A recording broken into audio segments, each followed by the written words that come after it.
Jackson County votes no on this renovation proposal come April, the Chiefs will not be playing football at Arrowhead by 2031.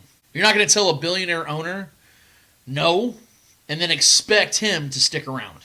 There are too many areas, like, say, Kansas, for starters, that would happily shell out the $500 million Come on, baby. to help Clark build a new team stadium.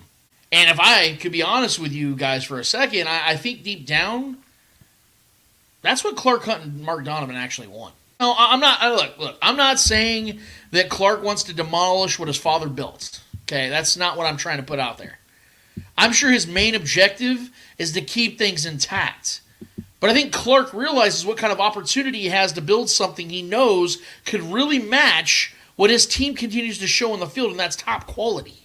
Clark wants to build his own legacy, and I don't believe what has been proposed and what he and his execs know they have around them will be that legacy. See, when I heard Mark Donovan say things like, this is an area not worthy of developing, or things like, we're gonna have some unbelievable competition when the Royals do what they're gonna do downtown, so why would we do something that competes with that?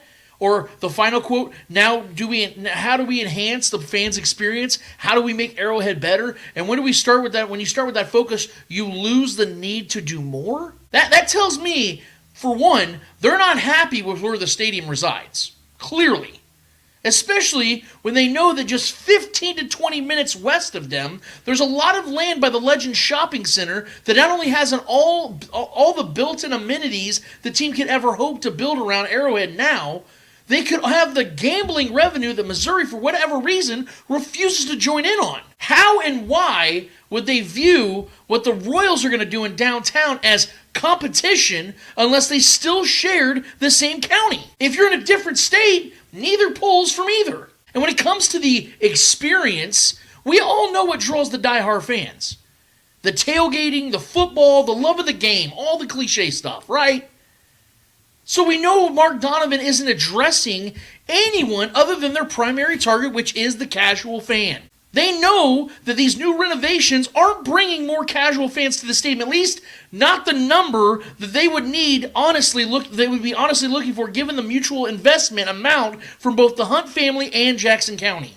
And when Clark said straight-faced and point-blank that the Chiefs would not sign a new lease if this proposal doesn't pass, I believe him, because he's the one with the leverage. I'll say this, I wouldn't blame Jackson County residents if they did vote the renovation proposal down, because to be honest with you, it's underwhelming as fuck. If I was helping fund $500 million to a renovation, it better be better than some nosebleed canopies, ground-level suites none of us middle-class peasants could afford, and some concert hall outside of the stadium.